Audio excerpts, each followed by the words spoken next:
మనకిస్తున్న మాదిరి, మనల్ని నడవమంటున్న తీరు. ఎందుకు అంతసేటు పూర్తిగా తండ్రి చిత్తానికి అప్పగించుకున్నాడంటే, తండ్రి చిత్తము నెరవేర్చేవాడు నిరంతరం నిలుస్తాడు. తండ్రి చిత్తం నెరవేర్చేవాడు ఆయన దగ్గర ఉన్నవన్నీ పొందుతాడు. నీ జ్ఞానం గొప్పదా, తండ్రి జ్ఞానం గొప్పదా? నీ శక్తి గొప్పదా, ఆయన శక్తి గొప్పదా? నీ ప్రేమ గొప్పదా, ఆయన ప్రేమ గొప్పదా? నీ తెలివి గొప్పదా, ఆయన తెలివి గొప్పదా? డైలాగులు అయితే బాగానే చెబుతాం మనం, అన్ని పెద్ద భక్తుల్లాగా. ఆయనే గొప్పడు, ఆయన ప్రేమే గొప్పది. ఆయన మరి నీ ఐడియాలు ఎందుకు? ఆయన చిత్తానికి అప్పచెప్పు. ప్రతిదీ ఆయన చిత్తానికి అప్పచెప్పు. భక్తులంతా కూడా ప్రభు చిత్తం అయితే, ప్రభు చిత్తం అయితే, ప్రభు చిత్తం అయితే, ప్రభు చిత్తం అయితే. అయ్యా పౌలు గారు మీరు రండి మా దగ్గరికి అంటే, ప్రార్థించండి అయ్యా, ప్రభు చిత్తం అయితే మీకు అనుగ్రహించబడతాను అంటే అర్థం ఏంటో తెలుసా? నా చేతిలో నేను లేనని. దేవునికి స్తోత్రం, హల్లెలూయా. రైల్లో భక్తుడు పోతున్నాడంట, ఆత్మీయుడు. పేకాట ఆడేవాడు ఎదురు కూర్చున్నాడంట. రండి సార్ ఒక ఆట వేద్దాం రండి అన్నాడు. సారీ సార్, నా చేతులు నాయి కాదన్నాడు. ఈ చేతులు నాయి కాదన్నాడు.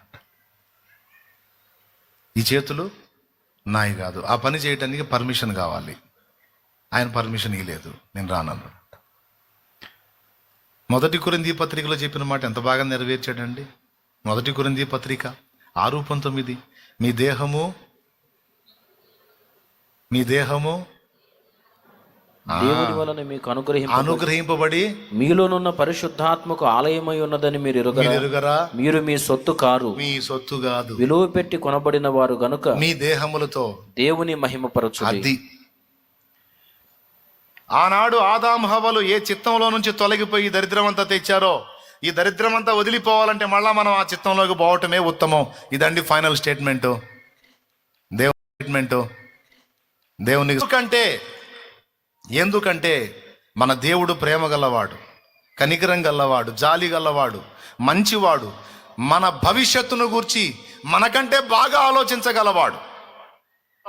ఆయన చేతికి మన జీవితాలను అప్పగించి ఎదురవుతున్న పరిస్థితులన్నింటిలో ఆయన్నే మయంపరుచుకుంటా ఎప్పటికప్పుడు నీ చిత్తమే ప్రభువా, నీ చిత్తంలో నేను ఉండేటట్టు నన్ను చేయి, నీ చిత్తంలో నడిచేటట్టు నన్ను చేయి, నీ ఆలోచనలు నెరవేర్చేటట్టు నన్ను చేయి, నీ చిత్త ప్రకారం బ్రతికేటట్టు నన్ను చేయి, నీ చిత్తాన్ని మించిపోనియొద్దు, నీ చిత్తాన్ని దాటిపోనియొద్దు, నీ చిత్తానికి వ్యతిరేకమైనవేవి జరగనియొద్దు దేవా అని మనం దేవుని నిరంతరం కోరవలసి ఉన్నది. ఆ చిత్తము మనలో నెరవేర్చడానికే పంపబడిన వాడు పరిశుద్ధాత్మ. నీ పరిశుద్ధాత్మ సహాయం నాకు ఇయ్యా, నీ పరిశుద్ధాత్మ సహాయం నాకు ఇయ్యా, నీ ఆత్మ బలము నాకు ఇయ్యా, నా చిత్తాలు నెరవేరనియొద్దయ్యా, నీ చిత్తములో నేను ప్రయాణించేటట్టు నీ ఆత్మ శక్తిని నాకు ఇయ్యా. తండ్రి నీ చూడాలని, తండ్రి చిత్తం చేయాలని నాలో తండ్రి చిత్తం చేయుటకు పంపబడిన వాడ ఇప్పుడే దిగిరమ్మయ్యా. నాలో తండ్రి చిత్తం చేయుటకు పంపబడిన వాడ ఇప్పుడే దిగిరమ్మయ్యా. నాలో నీవు, నీలో నేను, నాలో నీవు, నీలో నేను కలిసి ఉండాలయ్యా, మనం కలిసి ఉండాలయ్యా. అంటే ఆయన చిత్తం నెరవేరాలని కోరుకొని ఆయన చిత్తం కోసం ప్రార్థన చేయటం, ఆయన చిత్తాన్ని నెరవేర్చే శక్తిని నాకు కలుగునట్లు పరిశుద్ధాత్మ నిమ్మని అడగటం, పరిశుద్ధాత్మ ద్వారా ఆయన చిత్తం నెరవేర్చేటట్లు నాకు సహాయం చేయమని అడగటం. ఈ గోలంతా ఎందుకు? మన చిత్తానికే మన గురించి మనం బాగానే ఆలోచించుకుంటాంగా. కాదండి, మన గురించి మనం ఏమైనా కీడు ఆలోచించుకుంటాం? మన గురించి మనం బాగానే ఆలోచించుకుంటాంగా. ఎవరి గురించి అని ఎవరన్నా కీడు ఆలోచించుకుంటారా? మరి మన గురించి మనం మంచిగానే ఆలోచించుకుంటున్నప్పుడు మళ్ళీ మనకు దేవుడి చిత్తం ఎందుకు?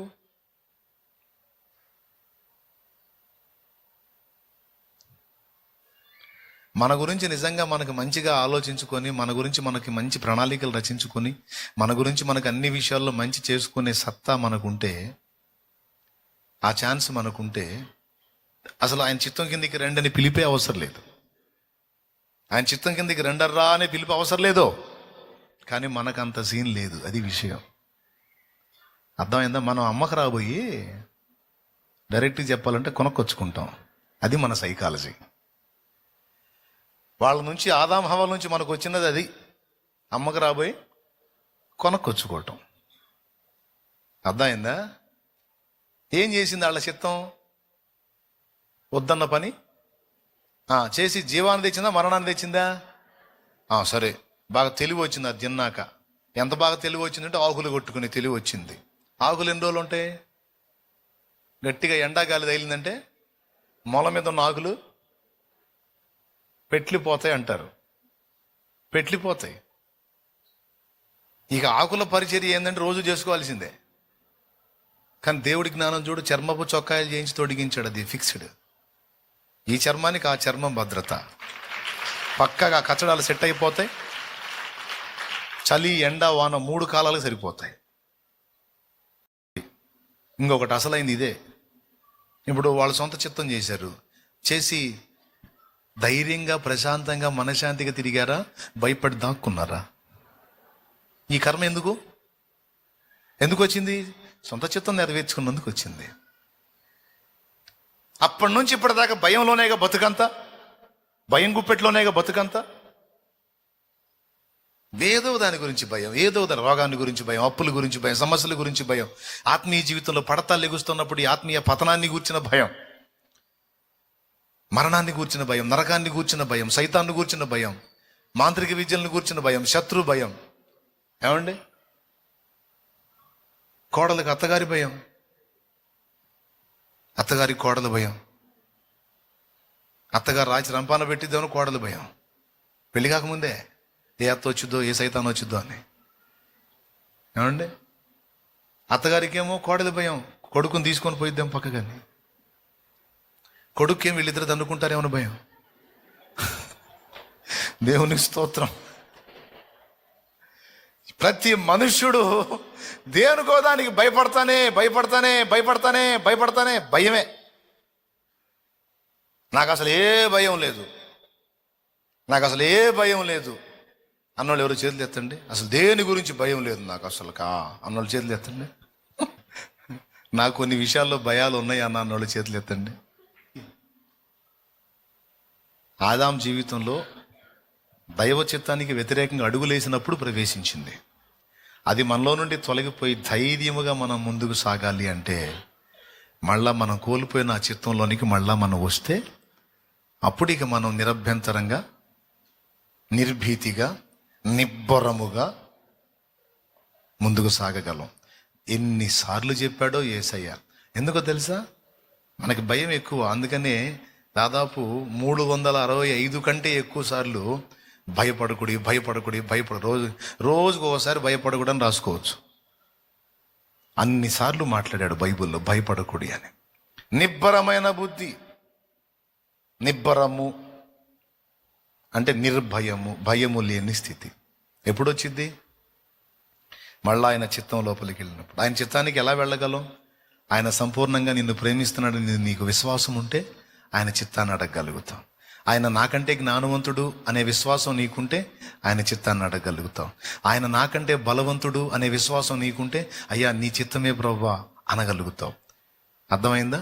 ఇక ఆయన చిత్తానికి అప్పచెప్పిన తర్వాత ఇక ఏదొచ్చినా సరే నువ్వు భయపడవు. నేనైతే నా దేవుడిని అడిగాను, నా దేవుడు నా చిత్తం ఇది కానీ అన్నాడు, చేస్తున్నాను. ఆటుపోట్లు ఉన్నా సరే ఆయనే బ్యాలెన్స్ చేస్తాడు. ఇది ఆయన చిత్తం కదా, ఖచ్చితంగా ఇది నాకు లాభిస్తుంది, నాకు మేలే అవుతుంది, నాకు దీవెనే అవుతుంది. తన చిత్తం నెరవేర్చుతాడు గమ్యం వరకు.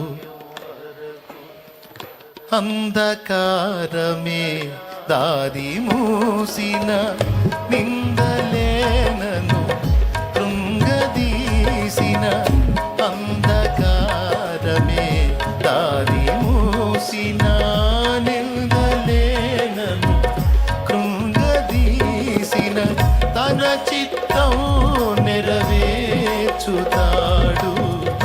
గమ్యం వరకు నన్ను చేర్చుతాడు. హల్లెలూయా. భయము అనే దాని నుంచి విడుదల ఎప్పుడు వచ్చింది అంటే ప్రభు చిత్తం కిందికి వెళ్ళినప్పుడే మనకు భయం నుంచి విడుదల వచ్చింది. ప్రభు చిత్తానికి మనల్ని మనం అప్పగించుకోకుండా, ప్రభు శక్తిని, ప్రేమని, జ్ఞానాన్ని, ఐడియాలజీని మనం నమ్మకుండా మనం భయరాహిత్యం పొందడం కష్టం. భయం నుంచి మనం విడుదల పొందాలంటే మాత్రం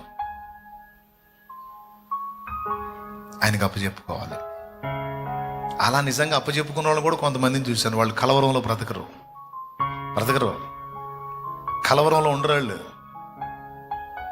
ఏదైనా సమస్యలు వచ్చినా సరే, ప్రభా నాకు ఈ బలహీనత వచ్చింది, దీనివల్ల నాకేమన్నా అయిద్దండి. ఎవడు చెప్పాడు నీకు అయిద్దని అంటాడు. ఆదామా నీవు దిగంబరువా, నీకు తెలిపినవాడు ఎవడో? ప్రభా ఈ అప్పుల ఊపి నన్ను ముంచేస్తుందేమో అనిపిస్తుంది ప్రభా, నేను ఏమవుతానో అనిపిస్తుంది అంటే ఎవడు చెప్పాడు నీకేదో అయిద్దని? నేను లేనా నీకు? నేనున్నాను. నా పిల్లల గత ఏమైద్దో అని బాధగా ఉంది ప్రభా అంటే ఎవడు చెప్పాడు నీకేదో అయిద్దని? నేను లేనా? నీవు నన్ను నమ్మి నా మీద ఆనుకొని నువ్వు నిమ్మళంగా ఉండు అంటాడు. ఎప్పుడన్నా చూడు ఆయన స్వభావం ఒకటే, నువ్వు నెమ్మదిగా ఉండు, నువ్వు ప్రశాంతంగా ఉండు, నువ్వు ధైర్యంగా ఉండు, నువ్వు నిబ్బరంగా ఉండు. ఎంతమంది ఒప్పుకుంటారు? పాపం ఎప్పుడు చెప్పినా అదే చెబుతుంటాడు ఆయన. నువ్వు కృంగిపోవద్దు, నువ్వు కలత చెందొద్దు, అన్నీ సమకూర్చి నీ మేలుకే రప్పిస్తాను. నిన్ను బయటికి నెట్టినా మేలు కోసమే, నిన్ను లోపల రప్పించినా మేలు కోసమే, నీకు శ్రమను అప్పచెప్పినా మేలు కోసమే, ఏది రప్పించినా నీ మేలు కోసమే. ఏమండి, ముఖపు చెమట కార్చి ఆహారం తిందువు అన్నాడు. చిన్న లాజిక్. అది ఎట్లా ఉంటుందంటే కోపంలో తిట్టినట్టు ఉంటుంది. కానీ అసలు అది ఎందుకు చెప్పాడో తెలుసా? అలాగాని చేయకపోతే నేను ఇచ్చిన ఆయుష్కాలం నువ్వు బతకవని అర్థం. దేవునికి స్తోత్రం కలుగును. ఆశయం ఉందండి. ముఖపు చెమట కార్చి నీ ఆహారాన్ని తిందువు అనేది ఒక శాపంలాగా అనిపించింది కదా. అంతకుముందు పాపం చేయలేదు. పాపం లేనప్పుడు బాడీలో పాపం తాలూకు ఆ బీజం లేనప్పుడు బాడీకి హెల్త్ ఇష్యూస్ లేవు. ఏం తినకుండా ఖాళీ తిరుగుతా కాయలు కోసుకొని తిన్నా ప్రశాంతంగా ఉండొచ్చు. దేవునికి స్తోత్రం. ఏదైనా తోటలో ఉన్నాయని ఫ్రూట్సే, ప్రశాంతంగా మనుగడ సాగించవచ్చు. ఇప్పుడు పాపం ప్రవేశించింది. పాపం ప్రవేశించిన తర్వాత తోటలోంచి బయటికి వెళ్ళాడు. తోటలోంచి బయటికి వెళ్ళిన తర్వాత అడ్డమైన చెత్త అంతా తింటాడు. ఆ చెత్త అంతా తిని బాడీలో వర్క్ చేయలేదనుకో, బాడీతో వర్క్ చేయలేదనుకో, శ్రమ చేయలేదనుకో, ఖచ్చితంగా బాడీ తొందరగా డ్యామేజ్ అయింది. అందుకే కష్టపడమన్నారు. వ్యవసాయదారుని చూడండి, పొద్దున్నే మార్నింగ్ వాక్ ఏమైనా చేస్తాడా? వ్యవసాయదారుడు పొలం పని చేసుకునే రైతు పొద్దున్నే వాకింగ్ చేయటం చూసారా? పోనీ ఏమన్నా ఎక్సర్సైజులు చేయటం ఏమైనా చూసారా? అబ్బాయి ఏం లేదు, పొద్దున్నే ఎన్నింటికి లేస్తాడో 3-4 లేచి రెడీ అయిపోయి వెళ్ళిపోయి ఆ పారో తీసుకొని, ఆ గడ్డ పారో తీసుకుని, ఏదో ఒకటి తీసుకొని పొలం పని చేస్తూ ఉంటాడు వ్యవసాయదారుడు. రోగాలు తక్కువ. ఇప్పుడు ఆ చాకిరి లేకుండా ఖాళీగా కూర్చొని జాబ్ చేసేటువంటి వాళ్ళ పరిస్థితి పాపం. బ్రెయిన్తో వర్క్ అనమాట, బాడీకి ఎక్సర్సైజ్ ఉండదు. వాళ్ళకి డాక్టర్ దగ్గరికి పోతే వాళ్ళకి ఏం చెబుతారు తెలుసా? మీరు కూర్చొని చేస్తా ఉన్నారు సార్, మీరు అలా ఖాళీగా ఉండకూడదు, మీరు డే అంతా అలా కూర్చుంటే ఎట్లా, బాడీ రకరకాల సమస్యలు వస్తాయి, మీకు బాడీకి ఎక్సర్సైజ్ లేదు, త్వరగా డ్యామేజ్ అయ్యేది సార్, మెత్తబడిపోయింది. ఏంటి సార్ మీ శరీరం ఎట్లా ఉంది? ఏదండి మీ దగ్గర గట్టితనం ఏది లేదు కదా, ఎట్లా వచ్చింది? రోజు పొద్దున్నే పరిగెత్తని అంటాడు. లేకపోతే ఒక 6 కిలోమీటర్లు నడిచి 6 కిలోమీటర్లు పోయి 6 కిలోమీటరా అంటాడు. వ్యవసాయదారుడు పొలంలో గార్చే చెమట మనోడు నడకలో గార్చాల. మొత్తానికి చెమట గార్చకపోతే మాత్రం లేదు. దేవునికి స్తోత్రం. పొద్దంతా పనిచేసి సాయంత్రం దాకా పనిచేసే వ్యవసాయదారుడు చూడండి, సాయంత్రానికి అంత తిని వెంటనే నిద్రపోతాడు. అవునా? ఒంటికి సరైన చాకిరి లేనోడు పడక మీద పండుకుని అటు మేసలను నిద్ర రాదు. అంటే శరీరానికి విశ్రాంతి కావాలన్నా శ్రమలోనే ఉంది, శరీరానికి హెల్త్ కావాలన్నా శ్రమలో. శాపంలాగా చెప్పిన దానిలో కూడా ఆరోగ్య సూత్రం ఉందండి. మహామేధావండి, చాలా మంచోడండి.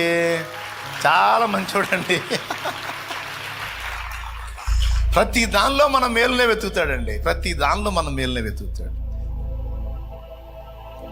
నేను చంపేస్తానంటాడు, చంపడు. కొడతా అంటాడు, కొట్టడు. నీ సంగతి తేలుస్తా అంటాడు, తేల్చడు. నీ పని చేస్తానంటాడు, ఏం చేయడు. అయ్యా అనగానే ఏం నా కుమారుడా అని దగ్గర తీసుకుంటాడు. అయ్యా ఏం నా కుమారుడు. ప్రతిరోజు సాయంత్రానికి మన మీద కోపం వచ్చిందంట, తెల్లవారేసరికి వాత్సల్యం వచ్చిందంట. ఆయనే రాపిచ్చాడు బైబిల్లో. అనుదినము మన ఎడల ఆయనకి నూతనముగా వాత్సల్యము పుట్టుచున్నది గనుక మనం ఇంకా మనుగడ సాగిస్తున్నాం. లేకపోతే ఎప్పుడు అవుట్. చెప్పండి, అంతగా మన మంచి కోరే వాళ్ళు ఇంకెవరు ఉంటారు?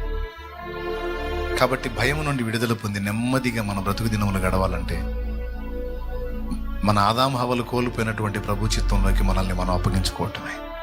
యేసయ్య మనకు చూపిన మాదిరిలో గొప్ప మాదిరి, నా చిత్తము కాదు నన్ను పంపిన వాని చిత్తం నెరవేర్చడానికి నేను వచ్చాను అని చెప్పుతాయి.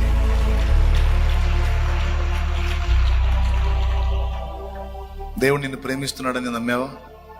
గుర్తించావా? దేవుడు నిన్ను ప్రేమిస్తున్నాడు 100%.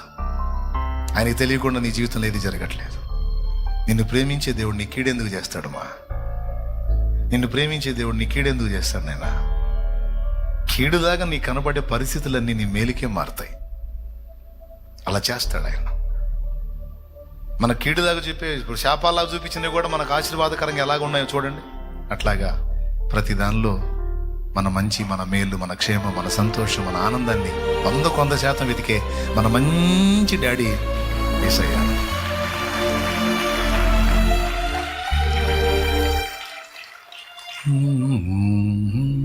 తలలు వంచండి, కళ్ళు మూయండి, మనసారా స్తుతించండి. Thank you lord, thank you. నాతో మాట్లాడినందుకు నీకు వందనాలు, నీకు వందనాలు, నీకు వందనాలు. నన్ను దర్శించినందుకు స్తోత్రాలు. నాకు కొన్ని సంగతులు హెచ్చరించినందుకు స్తోత్రాలు.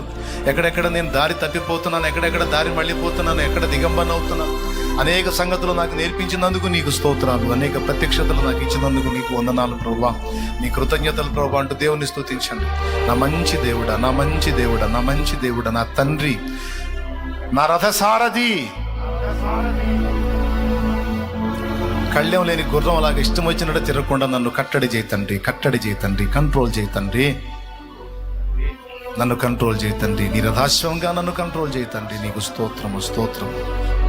నీ మీద ఆనుకొని నేను అరణ్య యాత్రలో ప్రయాణం చేసి నెమ్మది కలిగి ఉండినట్లు నన్ను అనుగ్రహించు తండ్రి, అనుగ్రహించు తండ్రి. స్తోత్రం. హల్లెలూయా, హల్లెలూయా. ఈరోజు ఇక్కడున్న బిడ్డలు ఎంతమంది భయం గుప్పెట్లో బతుకుతున్నారు? వారికి భయం నుండి విడుదల దయచేతండి. మా అందరికి భయం నుండి విడుదల దయచేతండి. అది రోగం కావచ్చు, సమస్య కావచ్చు, అప్పు కావచ్చు, ఆర్థిక ఇబ్బంది కావచ్చు, ఆత్మీయ క్షీణత కావచ్చు. ఏ పరిస్థితుల్లో ఉన్నా నువ్వు మమ్మల్ని ప్రేమిస్తున్నా, మమ్మల్ని విడిపించగలవు. లోకమంతా విడిచినా, లోకమంతా నలిగినా నీ మమ్మల్ని విడవవు, నలగనీయవు. నీ కుడి ప్రక్కన 1000 మంది పడిన, ఎడం ప్రక్కన 10,000 మంది కూలిన అపాయము నీ యొద్దకు రాదు అని సెలవిచ్చిన దేవుడవు, నీకు స్తోత్రము. మాకు బలమై ఉన్న దేవ, ఆనందమై ఉన్న దేవ, విజయమై ఉన్న దేవ, ఆధారమై ఉన్న దేవ, అతిశయమై ఉన్న దేవ, నీ చిత్తం ఎలాగూ నెరవేర్చాలో మాకు జ్ఞానము దయచేయి. నీ చిత్తములోనికి మమ్మల్ని నడిపించు. నీ చిత్తము చేయుటకు మాకు పరిశుద్ధాత్మను ప్రసాదించు. నీ చిత్తము నెరవేర్చినట్లు మాకు అభిషేకము దయచేయి. నీ చిత్తము నెరవేర్చాలి ప్రభువా. నీకు స్తోత్రము, స్తోత్రము, స్తోత్రం. అడుగు, పరిశుద్ధాత్మ శక్తిని అడుగు. నీ చిత్తము నెరవేర్చినట్లు ఆత్మ బలం ఇమ్మని అడుగు. నీ చిత్తము నెరవేర్చినట్లు ఆత్మ అభిషేకం ఇమ్మని అడుగు. నీ చిత్తమే నెరవేరాలి నా బ్రతుకులో. నీ చిత్తమే నెరవేరాలి నా కుటుంబంలో. నీ చిత్తమే నెరవేరాలి నా భవిష్యత్తులో. నీ చిత్తమే నెరవేరాలి నా సేవలో. నీ చిత్తమే నెరవేరాలి నా పరిచర్యలో. నీ చిత్తమే నెరవేరాలి తండ్రి సన్నిధి మినిస్ట్రీస్ లో. నీ చిత్తమే నెరవేరాలి మా బ్రతుకుల్లో ప్రభువా. నీ చిత్తం ఏంటో మాకు తెలియజేయండి. ప్రతి విషయంలో తెలియజేయండి. ఆ చిత్తానికి మేము లోబడి నెమ్మది కలిగి బ్రతకడానికి సహాయం చేయండి. నీ చిత్తంలో బ్రతికినంత వరకు ఆదాం హవ్వలకి భయం లేదయ్యా, హాయిగా ఉన్నారయ్యా. సొంత చిత్తం చేసి దరిద్రం తెచ్చుకున్నారు ప్రభా. దాక్కునే పరిస్థితి వచ్చింది ప్రభా. భయం గుప్పెట్లో బతికే పరిస్థితి వచ్చింది ప్రభా. ఒకరినొకరు నిందించుకునే పరిస్థితి వచ్చింది ప్రభా. నీ చిత్తము దాటి సొంత చిత్తము చేయటం వల్ల, తొందరపడి సొంత చిత్తం చేయటం వల్ల ఒకరినొకరు నిందించుకున్నారు. ఇతరుల మీద నేరం మోపే మనసు వచ్చింది. భయం వచ్చింది, అన్నీ వచ్చినాయి ప్రభు. వద్దయ్యా, నీ చిత్తమే కావాలి. పరలోకంలో నీ చిత్తం నెరవేర్చినట్లు భూమి యందు మా బ్రతుకుల్లో కూడా నీ చిత్తం నెరవేరాలి. పరలోకంలో నీ చిత్తం నెరవేరుతుంది కనుక అది పరలోకంగా ఉంది, ప్రశాంతంగా ఉంది, ఆనందంగా ఉంది, సంతోషంగా. ఈ భూమి మీద మనుషుల చిత్తాలు నెరవేరుతున్నాయి, సైతాను చిత్తం నెరవేరుతుంది కాబట్టి ఇది చిన్న భిన్నంగా ఉంది. ఇందులో నీ బిడ్డలో మేము మా బ్రతుకుల్లో నీ చిత్తమే నెరవేర్చడానికి కృపని సదా మా మేలు కాంక్షించే మా మంచి తండ్రి, నీ కృతజ్ఞతాస్తుతులు చెల్లిస్తూ మమ్మల్ని కొట్టలేదు, తిట్టలేదు, మమ్మల్ని బయటికి నెట్టలేదు, మమ్మల్ని ప్రేమించి చంకనెత్తుకున్న మా కన్న తండ్రి, మా అమ్మవి అయ్యవి నువ్వే అయ్యా, మా అమ్మవి అయ్యవి నువ్వే అయ్యా, మా తల్లివి తండ్రివి నువ్వేనయ్యా.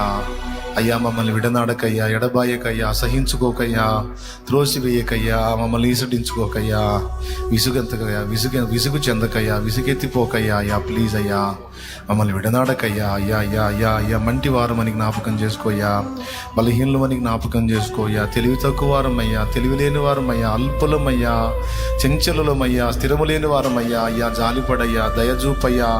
అయ్యా అయ్యా అయ్యా శరీరములో నా ప్రభా పాప నియమమనే రోగము కలిగిన వారమయ్యా, స్వస్థపరచయ్యా, స్వస్థపరచయ్యా, స్వస్థపరచయ్యా.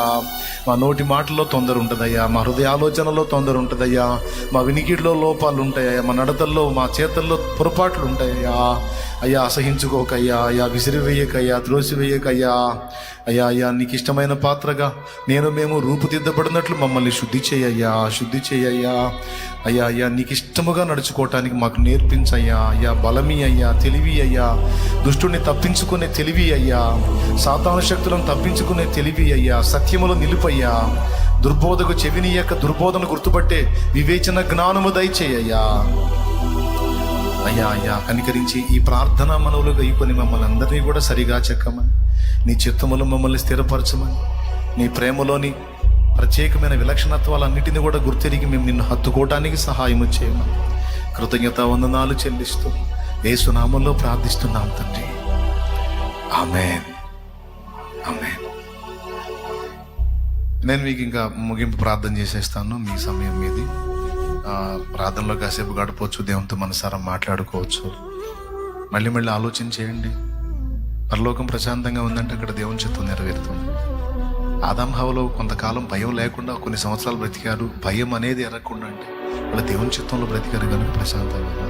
ఈరోజు భయం గుప్పిట్లో బతకడానికి కారణం మన సొంత చిత్తాలు నెరవేర్చుకుంటాం. ఆ సొంత చిత్తాలన్నీ క్రమక్రమంగా సమస్తం దేవుని చేతికి అప్పచెప్పుకొని నా దేవునికి అన్ని అప్పచెప్పాను, ఆయనే చూసుకుంటాడు. నా ప్రాణం, నా బలహీనత, నా అప్పులు, నా రోగం, నా సమస్య, నా ఉద్యోగ ప్రయత్నం, నా వ్యాపారం, నా పొలము, నా సమస్య నా తండ్రికి అప్పచెప్పాను, ఆయనే చూసుకుంటాడు. అంత అయిపోయింది అన్న దానిలో నుండి కూడా నాకు